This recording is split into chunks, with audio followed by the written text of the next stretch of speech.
Well, I've been gone from YouTube for about 9 months now, and the comments are really starting to show the blowback. Any updates? 10 months. Hope everything's good. It's been 8 months, buddy.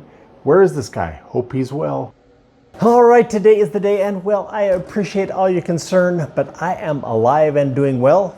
But still, where have I been for the last 9 months, and why is this car taking so long? Well, there are a lot of reasons I could come up with why these things are going so slow, but I'll kind of boil it down to 4. Well, the first one is that I'm not a professional YouTuber, meaning that I don't really just do this all day long as my profession. And that ties into the number 2 reason, which is I do have a business, and that business is off there being productive on its own at some times, but I really need to pay some attention to it as well. Number 3 reason is that I have other interests. There are other things I'm doing outside of here in the shop, or stuff in the shop. But according to the 2 projects, Leviathan and Arete, that you know about, anyway, I'm not devoted totally to those projects. I do have other things in my life. And the number 4 reason is that, well, doing a project this magnitude just takes a lot of time. And I guess in that regard, I'll say there's a number 4.5 reason in this, and that when you're doing a project this magnitude, when you add the complexity of filming, trying to set up a camera, making sure things are ready to be filmed, it adds a lot of extra time. And even then, once you've got some footage of that thing, you got to go in and spend some time editing, doing the posting and other things that require to even create some kind of a channel. Anyway, that just adds on to the time as well. Okay, so that's just a quick overall explanation of why things are taking long, but I'm going to give you a little more in-depth explanation. And that number 4 item being that the whole project just takes a long time, that's pretty self-explanatory. I think I'll give you a little more detail of some of the other things, my other excuses, we should say. Well, let's jump in. But while I'm jumping in, I'm going to give you a little video tour of a couple of the projects we've been working on Arete.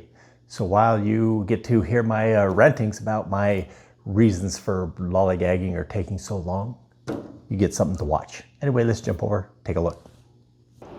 We're going to be doing a couple of simple lamination jobs. We're actually prepping the dash here. I've taken a couple of bumps out, things that just don't kind of line up with the design I've got scheduled for this whole dash assembly. Anyway, you're going to see that. Also here at the back of the tub is a area that I'm building a box enclosure that's going to house our electronic engine management system, transmission management, and stereo system. Anyway, an electronics enclosure box. Anyway, on with that. Nothing here is going to take much explanation, so back to my short list of excuses as well. Well, remember the excuse number 1 was that I'm not a full-time YouTuber, nor do I believe that I want to be. It's a bit of a vicious taskmaster, this YouTube thing. For a while, I tried to do the weekly video thing, and my wife hated me for those short few months. My flexibility in life just went away. It was always that I had to get that damn video out. Videos also started to get really crappy as well. I'd throw something together just for the sake of having thrown something together. I'd build one item for the sake of time constraint, forgetting that the car requires 2 of each item, or sometimes even 4 when you got all 4 wheels. And I'm still trying to finish a few things that need multiples. Can you say wheel hubs and seats? Still working on those. I can say that I would like to go full-time on my projects, and I'll continue to post them on YouTube. And it wouldn't hurt my feelings to hit 1 million subscribers and say have YouTube pay for some of this stuff. But I make a decent living without YouTube, which brings me to excuse number 2. In the last 9 months, there have been some time-consuming changes in my main business. I haven't talked much about that business because it doesn't really relate to the supercars, the overlanding trucks and stuff. But I do know that people are curious. So, after I left the architectural world back in 2009 when the housing crash happened, my wife and I opened a home for the mentally disabled seniors. So now I guess you can see that it doesn't really relate to prototype building. You can also see that there's some private concern with the people who can't give their consent to be on video. So you're not just going to see that part of my life. The changes in the business, although they've taken a good deal of my time, are good. In fact, with some new employees, it has freed up my time going in here and into the future. In fact, I've hired an employee just to help me out here in the shop. and to take care of some of my other duties like landscaping, maintenance, cleaning up, and yes, the YouTube projects. You'll meet this employee, Spencer, in upcoming videos. You're not going to be able to miss him in the background or in front and center because he's going to be involved in most everything we do. Now, Spencer has some experience in the construction world, and if you have some construction skills, they sometimes translate pretty easily over to fabrication. So I'm sure he'll be up to speed in the metal and the fabrication of the composites no time flat. However, those construction skills are not going to go to waste either. Remember that excuse number 3? That was, I have other interests that take my time? Well, over the last 9 years, there have been more than a few major construction projects, and there's going to be some more. In fact, delays on YouTube have been primarily hindered by construction projects. To you out there on the other end of your television or your iPhone, it looks like dead airtime. But to me, it has always been more work to make YouTube projects easier and smoother. Okay, so an apartment for my mother-in-law and a chicken coop, they don't do much for Leviathan and Arete. But the shop and the lean-to and a real estate deal where I bought a home and remodeled it and put a foundation under it and building a couple of bridges, well, they've made my life easier for me and the projects. Sometimes those other interests, well, they're just to help make more money, and well, money makes everything a little bit smoother. In the past, I've made a couple of videos about some of those other interests, but those videos, they did pretty poorly. And I've asked out here in the comments whether there's interest in those other hobbies or things that I'm doing, and people always say, yes, just show us whatever you're doing, we'll be interested. But as I mentioned, the views say otherwise.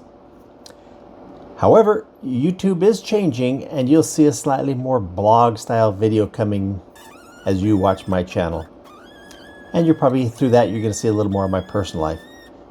Okay, maybe not too personal, but maybe a bit of sculpting, some lapidary, definitely some off-roading, maybe some diving in the Caribbean or a trip to the shooting range. Well, you will have to just wait and see what shows up. Well, back here to today. What is the status of the projects and what are you going to be seeing in the near future? Well, with Leviathan, there's been some big major changes going on there. In fact, this last fall, I took a trip in our Jeep and we went down into southern Utah, some of the Red Rock country down there. And one evening we pulled into a group of cottonwood trees, really nice camping area. And as I was pulling through there, I realized Leviathan would never have been able to do this. Just the jockeying room and the maneuverability with that long nose sticking out, it would never have been able to make it through just those little trees. And that made me lay there thinking that night, what am I going to do about that kind of predicament? I do need that vehicle to be ultimately a true backcountry traveler, off-road extraordinaire, whatever you want to call it. And so I have devised a plan to fix that dilemma, and you will see that coming soon. You have the little tease, you have to figure out what that is, but that is coming up. Now with Arete, of course you just saw some video of us working on the dashboard and the little box cabinet in the back. That is just a teaser too of what is coming. The last things I need to do is finish that tub, is be able to turn it over and do some more work on the bottom side. Once that's done, we'll be doing some finishing, moving towards painting. I know that is what a lot of people want to see the car running and painted. I don't think it's actually going to run until I actually start doing the final assembly. I don't want to put the wiring harness in, connect all the fuel lines, brake lines, all those things to take it apart to do the final assembly after painting. So we will be prepping those things, painting, and then doing that final assembly with a startup. And it'll be great to see some color on there. Now, as we push to getting the car ready to be painted, there's also going to be some trim on the exterior. Now people in the comments cry and cry that I have not been using carbon fiber on this project, but we are about to remedy that situation. We will be using a lot of exposed carbon in the trim on the exterior of the car. And anyway, let's jump over. I'll take you a little tour and show you what we're going to do.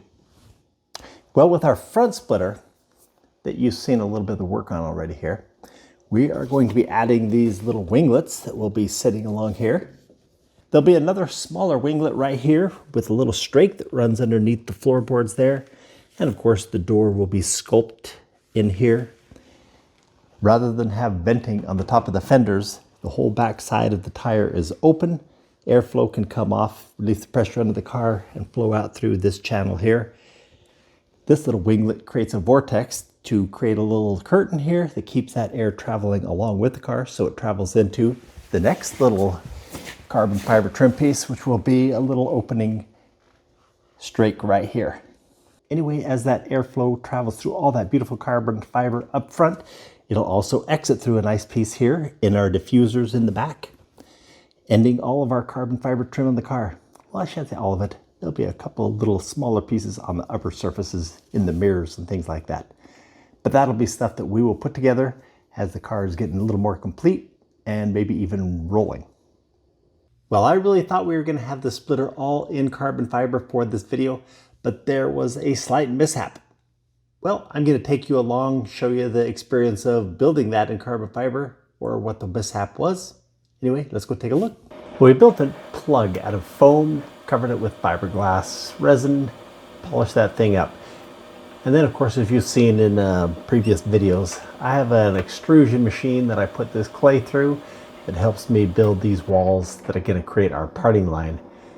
Build those up, attach them to our seam where we want the seam to be, and that gives us a surface to push our fiberglass and our mold out away from the part itself and make a little flange there. And once that's all prepped and assembled on there, we're going to start coating it with a releasing agent. And then I used some chopped mat and some fiberglass cloth to build the first side of this mold. I usually build a fairly light mold on these parts where I'm only going to be doing one part out of it because I don't need it to be as durable as a production mold. And then stiffen it up with a piece of wood here just so that it doesn't have any flex in it. You would typically do that even if you had a very heavy mold. But anyway, just bond that piece of 2x2 onto there, keep it stiff. Pull the clay off, flip it over, do the same thing. This time our fiberglass will come over and lay on top of the flange that we created from the first side of the mold. And once those both sides are cured, matter of trimming off the extra. Of course, just in your layup, you can just run your fiberglass off the edges. Then you have to wet it off because we're going to trim it, make it nice and tidy. After trimming it, just come with a bunch of wedges. Start putting them in along the edge, and they will create enough pressure to just separate this mold off of our plug. This, of course, is the moment of truth whenever you're making a part out of a mold or making a mold. And you're going to see what I'm talking about. Sometimes that truth is not a truth, but a disaster. Also have these nifty little wedges that you can pump up by hand. They put a really tremendous amount of pressure. Just pop those parts right out of the mold. In this case, get my plug out, mold ready. But there was a little bit of a problem on one end. Got a big air bubble and a bunch of little smaller bubbles around that. So I had to sand that surface of the mold on that end and do a repair, put in some high build primer, some patching, and then of course going back and having to repaint it because of that. Now in this layup of doing a vacuum infusion, go ahead and create all your expendable materials, cut them to shape before you actually start doing the layup of your cloth. That way you can have them all trimmed to shape, and then set them out of the way, because you don't want to be trying to trim these pieces on top of your fibers. While you're trimming, it might shift your work on the layup of your fibers underneath. So lay them up first, move them out of the way, and then you can bring them back all trimmed, ready to go under your layup. Now on the layup, speaking of, this is going to have a very nice seam down the center, and so we're going to have to take our carbon fiber, get a perfectly good straight cut on the fiber, and do a little bit of stabilization. Flip that edge up a little bit, throw some paper under it, and spray our stabilizer on there. I'm also trying something different on this. I saw this on somebody else, had a carbon fiber hood they did, and had this chopped strand, forged carbon if you want to call it. At the leading edge, it looked like it kind of, maybe you'd hit something and it splattered across the hood. I thought it looked very interesting, and to tie our interior forged carbon pieces to all this exterior trim carbon fiber cloth, we're going to do a mix of those. So I put the chopped fiber down, and then lay that stabilized piece that has a nice crisp edge. Of course, the second piece lays over the top of that. You don't have to stabilize it.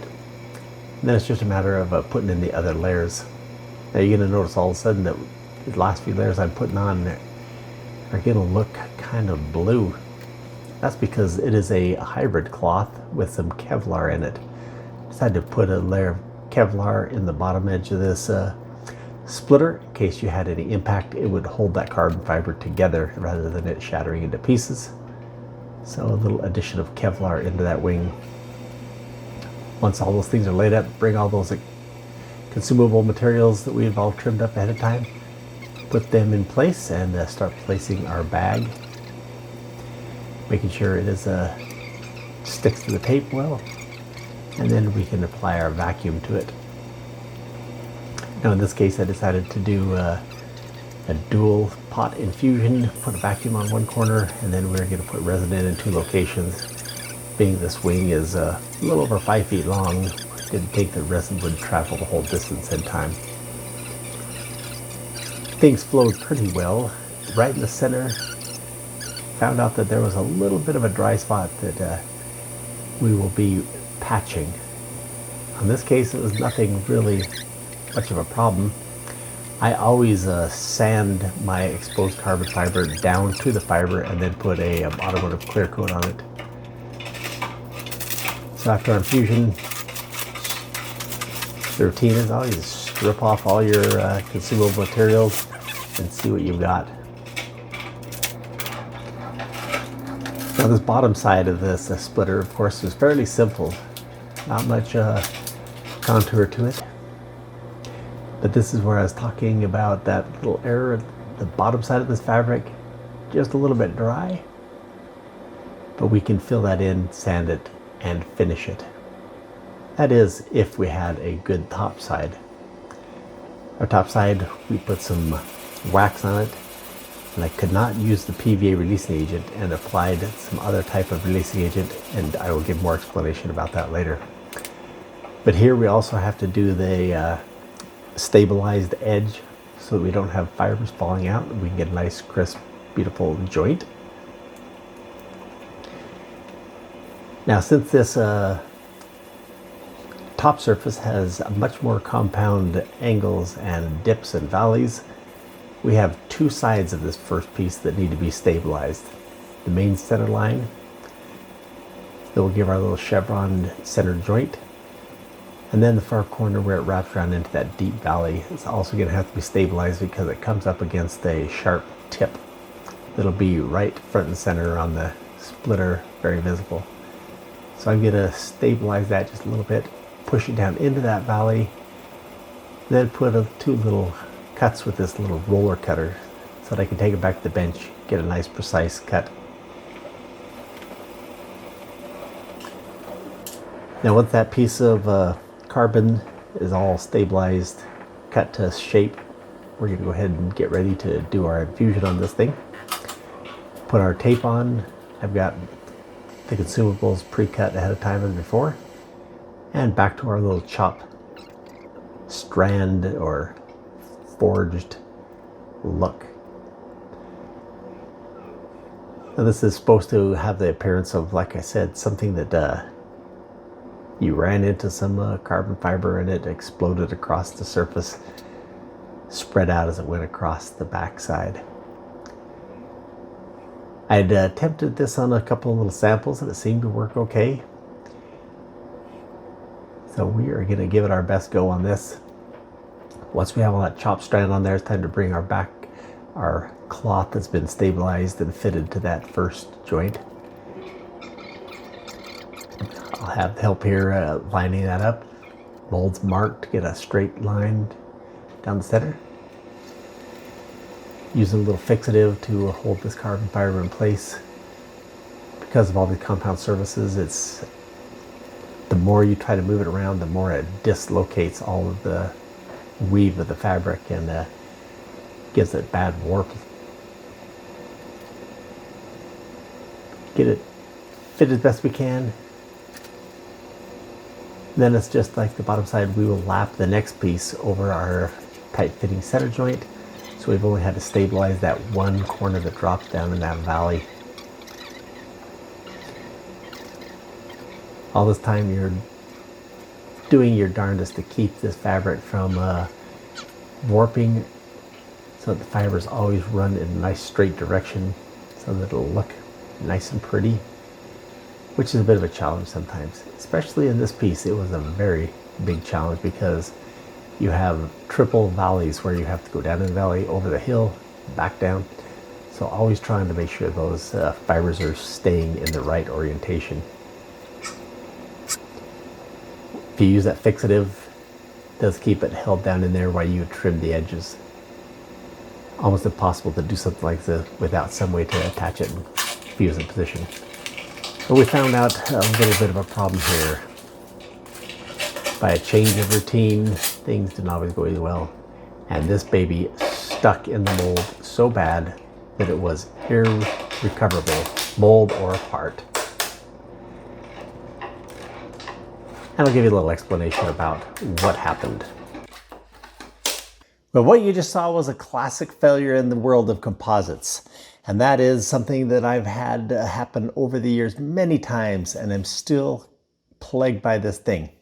And that is that we did not get a proper release between our mold and our part.